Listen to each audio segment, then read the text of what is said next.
Welcome to next episode of visa to USA series. इस video में share करेंगे कि जीवन वीजा के ऊपर एक रूल होता है 2 ईयर होम रेजिडेंसी रूल, या इसका सेकेंड नाम होता है 212E रूल। जितने भी student, research scholar, exchange visitor आते हैं यूएसए में, जब आपको यूएस एम्बेसी से जीवन वीजा स्टैंप होके मिलता है तो उस पर लिखा रहता है कि 212E रूल अप्लाई और डज नॉट अप्लाई। तो वो क्या रूल है? So that rule is called 2 year home residency rule. If you want to get waiver from the 2 year home residency rule, उस प्रोसेस को बोलते हैं वेवर, जेवन वेवर। सो जेवन waiver की प्रोसेस क्या होती है, इस वीडियो में मैं डिटेल में शेयर करूंगा। कुछ जो मोस्ट कॉमन क्वेश्चन है जेवन वेवर से रिलेटेड, उसको भी मैं वीडियो के एंड में आंसर करूंगा। वो बहुत इंपॉर्टेंट होता है क्योंकि जेवन वीजा की जो वेवर प्रोसेस है बहुत ही कंफ्यूजिंग है। So it's really important to understand.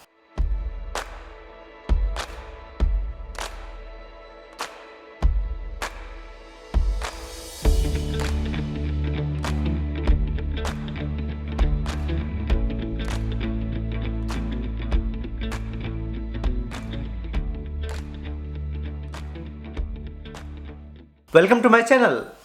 अगर आप हमारे चैनल पे नए हैं तो let me introduce myself. मेरा नाम डॉक्टर संतोष कुमार भारती है। मैं यूएसए 2012 में आया जेवन वीजा के ऊपर। जेवन वीजा के ऊपर एक डिटेल वीडियो है हमारे चैनल पे, अगर नहीं देखे हैं तो पहले उसे देखना चाहिए। इस वीडियो के डिस्क्रिप्शन में लिंक रहेगा, उसको देख सकते हैं। बट मैं यहाँ पे थोड़ा सा बैकग्राउंड दे दूँ कि जेवन वीजा क्या होता है। Exchange visitor visa multiple purpose के लिए यूज होता है। अगर कोई सिविल सर्वेंट, कोई भी गवर्नमेंट ऑफिशियल इंडिया से यूएस आ रहा है कुछ सीखने के लिए, यहाँ पे वो करने के लिए, तो वो जेवन वीजा के थ्रू आता है। कोई भी पीएचडी स्टूडेंट्स वहाँ पढ़ाई कर रहा है, यहाँ पे पर्सनली काम करने के लिए आ रहा है, वो जेवन वीजा पे आता है। कोई भी पोस्ट डॉक, रिसर्च स्कॉलर आता है, यहाँ पे वो जेवन वीजा के ऊपर आता है। इवन बहुत सारे जो असिस्टेंट प्रोफेसर वहाँ पे यूनिवर्सिटी में ऑलरेडी गवर्नमेंट पोजीशन पे हैं, कुछ दिन के लिए यहाँ पे फेलोशिप पे आते हैं, फुल ब्राइट फेलोशिप पे और किसी पे, वो भी जेवन वीजा पे आते हैं। तो अगर यहाँ पे जेवन वीजा पे आते हैं तो आपका सिंपल पर्पज़ है कि यहाँ पे अपना प्रोजेक्ट और जॉब कंप्लीट कीजिए and then go back to your own country. But अगर जेवन वीजा से आप H1 वीजा, ग्रीन कार्ड या किसी भी और वीजा में कन्वर्ट करने जा रहे हैं, या तो आपको इंडिया गवर्नमेंट से भी परमिशन लेनी पड़ती है, यहाँ यूएस गवर्नमेंट से भी परमिशन लेनी पड़ती है। अगर आपको जेवन मिला है तो maximum you can use J one for 5 years, एक साथ में एक प्रोग्राम के लिए। आप उसको एक्सटेंड कर सकते हो कि 1 साल मिला 2 साल कर लें, फिर उसी को एक्सटेंड कर लें, बट प्रोग्राम सेम होना चाहिए। तो आप मैक्सिमम 5 साल रह सकते हैं। 5 साल बाद अगर आपका वीज़ा ख़त्म हो जाता है तो you have to go your home country. India से है तो इंडिया जाइए, आप अपने होम कंट्री में जाइए और वहाँ पे 2 साल स्पेंड कीजिए। देन दोबारा आप जेवन वीजा पे आ सकते हैं या दोबारा किसी और वीजा पे भी आ सकते। अगर आप सोचे कि यहाँ पे जेवन वीजा पे रहे, फिर इसके बाद जेवन वीजा खत्म हो गया, हम कनाडा में चले गए, फिर वापस जेवन वीजा पे यूएस में आ जाए, नहीं। होम कंट्री रूल 2 ईयर जो रूल है 2 ईयर होम रेजिडेंसी रूल। सो आपको इंडिया में अपने होम कंट्री में 2 साल रहना पड़ेगा। सो आपने अपना जेवन यूज किया, यूज करने के बाद 2 ईयर का रूल है कि आपको जाके इंडिया में रहना है। अगर आप चाहते हो कि इंडिया में मैं नहीं रहूँ, यहीं रहते रहते अपना जेवन से H1 कर लूँ, ग्रीन कार्ड कर लूँ, कोई भी अदर स्टेटस में चले जाएं, तो आपको फिर India government and US government से परमिशन लेना होता है, वेवर लेना होता है। वेव ऑफ करने के लिए एप्लीकेशन देना होता है। That process is called J one waiver application. 2 year home residency rule only J one पे अप्लाई होता है। कोई भी पर्सन J2 पे रहा है तो उस पे भी अप्लाई होगा, बट आप जेवन का वेवर लेते हो तो बाय डिफ़ॉल्ट उसका भी वेवर हो जाता है। डिटेल में समझते हैं कि वेवर एप्लीकेशन के कितने स्टेप्स होते हैं और कब और कैसे फाइल करना चाहिए। जेवन वेवर का मेजर 2 स्टेप्स होता है। एक होता है नोरी। नोरी का फुल फॉर्म है no obligation to return India, और दूसरा स्टेप्स है यूएस गवर्नमेंट के पास एप्लीकेशन डालना, US department of state and USCIS। ये 2 मेजर स्टेप्स में भी मल्टीपल स्टेप्स है और you have to go 1 by 1। NORI का सिंपल मतलब ये है कि आपको इंडिया से नो ऑब्जेक्शन लेटर लेना होता है कि अगर मैं इंडिया नहीं आना चाह रहा हूं तो इंडिया आपको परमिशन दे कि हमें कोई प्रॉब्लम नहीं है अगर ये पर्सन यूएस में रहता है। तो इसमें यूएस गवर्नमेंट यही रूल बनाई है कि अगर कोई भी पर्सन जेवन पे आके चेंज चेंज करता है तो उसको इंडिया गवर्नमेंट से परमिशन लेना पड़ेगा। नोरी का स्टेप्स क्या होता है? फर्स्ट स्टेप होता है कि आप एप्लीकेशन रेडी कीजिए। आपका पासपोर्ट का कॉपी, वीज़ा का कॉपी, पासपोर्ट भी वैलिड होना चाहिए 6 महीना एटलीस्ट, यहाँ रह रहे हैं, यहाँ का एड्रेस वगैरह जो भी जॉब कर रहे हैं, और DS2019 जो डॉक्यूमेंट होता है जीवन का, वो सारा चीज़, एड्रेस प्रूफ, बिजली का बिल वगैरह, इंटरनेट का बिल वगैरह, बैंक स्टेटमेंट, सारी चीज़ें आप एप्लीकेशन रेडी करके आप नोटराइज करा के इंडियन एम्बेसी जो यूएस में है वहाँ जाते हैं। अगर न्यूयॉर्क में है तो न्यूयॉर्क में, वाशिंगटन डीसी में, अभी पेंडेमिक की वजह से सब लोग कुरियर के थ्रू कर रहे हैं, तो वहाँ पे आप एप्लीकेशन भेजते हो। एप्लीकेशन में 4 कॉपी होती है।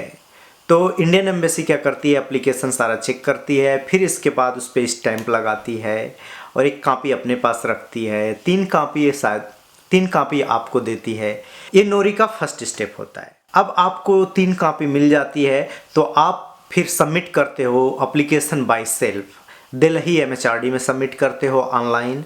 फिर इसके बाद अपने स्टेट गवर्नमेंट के होम मिनिस्ट्री में सबमिट करते हो, जिसको हम लोग सचिवालय बोलते हैं यूपी में, वहाँ सबमिट करते हो। और जहाँ से भी आपका पासपोर्ट बना है, डजेंट मैटर कि आप किस स्टेट से बिलोंग करते हो, बट पासपोर्ट आपका जहाँ से बना है उस पासपोर्ट ऑफिस में भी एप्लीकेशन जाता है। तो 3 जगह वो एप्लीकेशन आप भेजते हो। MHRD वाला 1-2 दिन में आपका ऑनलाइन इमीडिएटली आ जाता है। जो सचिवालय में जाता है, स्टेट होम मिनिस्ट्री में जाता है, वो लोग फिर आपको इंक्वायरी के लिए भेजते हैं आपके होम डिस्ट्रिक्ट पे DM ऑफिस से फिर वो SP ऑफिस जाता है। इंटेलिजेंस वाले फिर आप बैकग्राउंड चेक करते हैं कि आप कोई फ्रॉड तो नहीं किए हैं इंडिया में, कोई आपके ऊपर केस तो नहीं है, कोई बिग लोन लेके तो नहीं बाहर जा रहे हैं। तो ये सारा बैकग्राउंड चेक कर फिर इसके बाद वो अपना रिपोर्ट सबमिट कर देते हैं सचिवालय में। एंड सेम प्रोसेस होती है पासपोर्ट ऑफिस के साथ में भी। तो आपके डिस्ट्रिक्ट मजिस्ट्रेट के ऑफिस से फिर सचिवालय को रिपोर्ट जाती है, पासपोर्ट ऑफिस को जाती है, और वो लोग फिर फाइनल लेटर भेजते हैं कैंडिडेट को और एक कॉपी भेजते हैं आपके इंडियन एम्बेसी जो यूएस में है उसके पास। अब थर्ड जो स्टेप होता है कि आप यूएस में यूएस डिपार्टमेंट ऑफ स्टेट के वेबसाइट पे जाके एप्लीकेशन फाइल करते हो J1 वेवर के लिए। तो J1 वेवर के लिए आप ऑनलाइन एप्लीकेशन भरते हो। एप्लीकेशन स्टार्ट करने से पहले आपको कंफर्म करना चाहिए कि आपके पास तीनों लेटर आ गया है, MHRD से, स्टेट मिनिस्ट्री से एंड पासपोर्ट ऑफिस से। कई बार क्या होता है कि हमें वो लेटर नहीं आता है, बट बाय डिफ़ॉल्ट वो लेटर इंडियन एम्बेसी को लोग भेज देते हैं USA में। तो आप वहाँ फ़ोन करके भी पता कर लेते हो कि अब आया है या नहीं। सचिवालय में और पासपोर्ट ऑफिस में स्पेशल डिवीज़न है इसके लिए, तो आप उनको भी फ़ोन करके पूछ सकते हो कि हमारा नोरी का नो ऑब्जेक्शन लेटर है, वो पहुंचा इंडियन एम्बेसी USA में या नहीं। जब आपको तीनों लेटर मिल गया है या आपके इंडियन एम्बेसी में पहुंच गया है, तब ऑनलाइन आप एप्लीकेशन फाइल करते हो US डिपार्टमेंट ऑफ स्टेट के वेबसाइट। प्रॉपर वहां पे दिया हुआ है कैसे फाइल करना है। फाइल करने के बाद जब एप्लीकेशन फाइनली सबमिट करते हो तो एंड में आपको एक PDF जनरेट होके आता है। उस PDF के ऊपर बार कोड रहता है। जो बार कोड वाला फॉर्मेट है उसको भी डाउनलोड कर लिया, प्रिंट आउट ले लिया। इंडियन एम्बेसी के वेबसाइट से फिर एक मिसलेनियस का फॉर्म होता है, वो डाउनलोड करते हैं, उसको फिल करते हैं। US डिपार्टमेंट के वेबसाइट पे आपने एप्लीकेशन डाला, उसका प्रिंट आउट लेते हैं एंड बारकोड का प्रिंट आउट लेते हैं। तीनों नो ऑब्जेक्शन जो इंडिया से है वो लेते हैं, मिसलेनियस का फॉर्म जो भरते हैं वो लेते हैं एंड फिर आप इंडियन एम्बेसी जाते हो। फिर इंडियन एम्बेसी आपका चेक करती है कि तीनों अब नो ऑब्जेक्शन लेटर आपका इंडिया से आ गया है, सही है, फ्रॉड नहीं है, आपने एप्लीकेशन भरा है बारकोड वाला, सब कुछ वो लोग ले लेते हैं। इंडियन एम्बेसी डायरेक्टली आपका नो ऑब्जेक्शन लेटर सबमिट करेगी US डिपार्टमेंट की वेबसाइट पे, क्योंकि आप जो बार कोड दिए हैं एप्लीकेशन का उससे लिंक होता है, तो डायरेक्टली उनको सबमिट कर देंगे।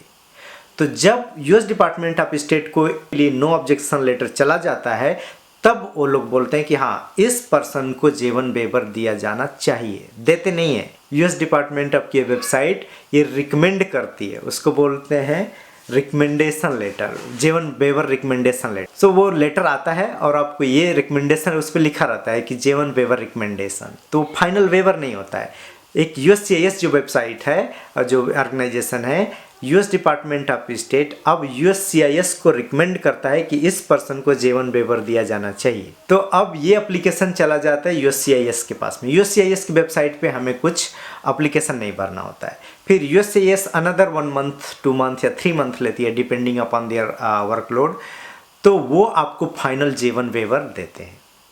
आपको अगर J1 वेवर मिल गया तो now you can change your status to any other visa. Common questions पे बात करते हैं। एक मोस्ट कॉमन क्वेश्चन होता है कि J1 वेवर कब अप्लाई करना चाहिए। मैंने बताया कि J1 वेवर में 2 मेजर स्टेप्स होता है। One is NORI, fully controlled by Indian government, and one is J1 waiver process, fully controlled by US government. So no objection letter आप J1 वीजा के किसी भी स्टेज पे अप्लाई कर सकते हैं, बट वेवर सोच समझ के अप्लाई करना चाहिए, क्योंकि एक बार आपने वेवर अप्लाई कर दिया तो J1 को एक्सटेंड नहीं कर सकते हैं। आप J1 5 साल यूज कर सकते हैं। सपोज दैट कि आप तीसरे साल में हैं और आपने यहीं पे वेवर अप्लाई कर दिया, तो आप चौथा या 5वां साल J1 नहीं एक्सटेंड कर सकते हैं। अगर आपके पास J1 की स्टैंपिंग फुल 5 ईयर के लिए है तब तो ठीक है, आप वेवर कभी भी अप्लाई कर सकते हैं। बट अगर आप हर साल J1 वेवर एक्सटेंड हो रहा है तो बहुत सोच समझ के अप्लाई करना चाहिए, या अपने बात से बोल देना चाहिए कि आप एक ही बार हमारा J1 वीजा एक्सटेंड कर दो और डॉक्यूमेंट मिल जाए तो आप इंडिया जाओ, रिटर्निंग में आप फुल स्टैंपिंग करा के आ जाओ। और जब आपका 5 साल का पूरा स्टैंपिंग हो गया है, इंपॉर्टेंट ये है कि जब वेवर अप्लाई कर देते हो तो J1 वीजा को दोबारा एक्सटेंड नहीं कर सकते। बट नोरी आप किसी भी स्टेज पे अप्लाई कर सकते हो। नो ऑब्जेक्शन लेटर आ गया, अपने पास रखे रहो, वेवर अभी मत अप्लाई करो। एक मोस्ट कॉमन प्रॉब्लम होती है सारे रिसर्च स्कॉलर्स में कि रूम शेयरिंग करते हैं या फ्रिक्वेंटली रूम चेंज करते हैं, तो बोलते हैं कि अगर हमने यहाँ पे अप्लाई किया, यहाँ का एड्रेस दिया है, रूम चेंज हो गया तो क्या होगा। पिछले एड्रेस को भी मॉनिटर करते रहो। जो USPS पोस्टल सर्विसेज है यूएस की, वहाँ पे जाके आप फॉरवर्ड का ऑप्शन सेट कर दो कि आपके नाम से पिछले ओल्ड एड्रेस पे जो भी लेटर आएगा आपके नए एड्रेस पे फॉरवर्ड कर देगी। बाई चांस से सारी चीज़ें मिसिंग भी हो जाती है, आपको लेटर इन हैंड नहीं भी मिलता है तो भी कोई बिग प्रॉब्लम नहीं है। MHRD जो दिल्ली से आता है वो ऑनलाइन आ जाता है, तो सॉफ्ट कॉपी आपके पास ऑलरेडी है। स्टेट और पासपोर्ट ऑफिस से जो आपको आता है कॉपी फिजिकल, वो ईमेल भी कर सकते हैं। आप उनसे बात करोगे तो वो लोग आपको ईमेल भी कर देते हैं, और आपको नहीं भी मिली तो वो लोग कंफर्म कर देते हैं कि आपका जो नो ऑब्जेक्शन लेटर है आपके इंडियन एम्बेसी USA में पहुंच गया है। तो हमारे पास नहीं भी है तो भी चलेगा। जैसे मेरा पासपोर्ट ऑफिस से नहीं आया था हाथ में, वो डायरेक्टली वहाँ पहुँच गया था। जब वाशिंगटन DC इंडियन एम्बेसी में फ़ोन किया तो बोले yeah your letter is here, you can come. कुछ लोग पूछते हैं कि J1 वेवर में कितना टाइम लगता है। J1 वेवर में बोला कि 2 स्टेप्स हैं, NORI by India and US department of state का। US department of state and USCIS में आपको ये मान के चलिए कि 2 to 4 मंथ लगता है।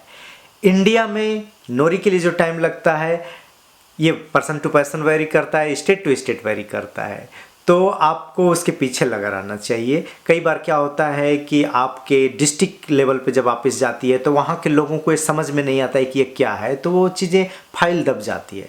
तो आपको एक पर्सन होना चाहिए जो चीज़ों को पुश करे, या तो यहीं से आप फ़ोन कर करके आप उसको पुश करो। ये मान के चलो कि 4 to 6 मंथ तो मिनिमम लगता है, जिसका बहुत फास्ट हुआ। कई बार लोगों का स्टक कर जाता है तो 6 to 9 मंथ, 1 ईयर भी लग जाता है। तो यही मैं रिकमेंड करता हूं कि नोरी आप किसी भी स्टेप पे अप्लाई कर सकते हो, तो नोरी लेके अपने पास रखे रहो। वेवर आराम से आप कभी भी अप्लाई कर सकते हो।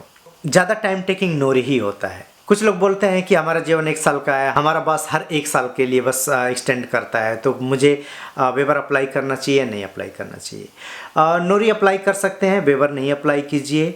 और अभी काफ़ी रूल चेंज हो गया है, तो अगर आपका अच्छी परफॉर्मेंस है आप अपने बॉस को डायरेक्टली बोल दीजिए कि एवरी ईयर आप एक्सटेंड करते हो तो हमारा वीज़ा में और सारे प्रोसेसिंग में बहुत टाइम लगता है, and every time I have to go to embassy for the stamping, तो आप एक ही साथ हमारा एक्सटेंड कर दो। तो काफ़ी लोग एक्सटेंड कर देते हैं। एंड वंस एक्सटेंडेड आप इंडिया जाओ, स्टैंपिंग ले लो। जब स्टैंपिंग हो गई 5 ईयर्स की या 3 ईयर्स, नेक्स्ट 3 ईयर की, देन आप J1 वेवर और नोरी कभी भी अप्लाई कर सकते हो। कुछ लोग पूछते हैं क्या J2 को भी वेवर अप्लाई करना है? नहीं, J2 को वेवर अप्लाई नहीं करना होता है। J1 वेवर अप्लाई कर रहा है तो सेम प्रोग्राम नंबर, सेम सब कुछ J2 के डॉक्यूमेंट पे भी रहता है, तो बाय डिफ़ॉल्ट उसको भी वेवर मिल जाता है, उसको अलग से अप्लाई करने की ज़रूरत नहीं होती है।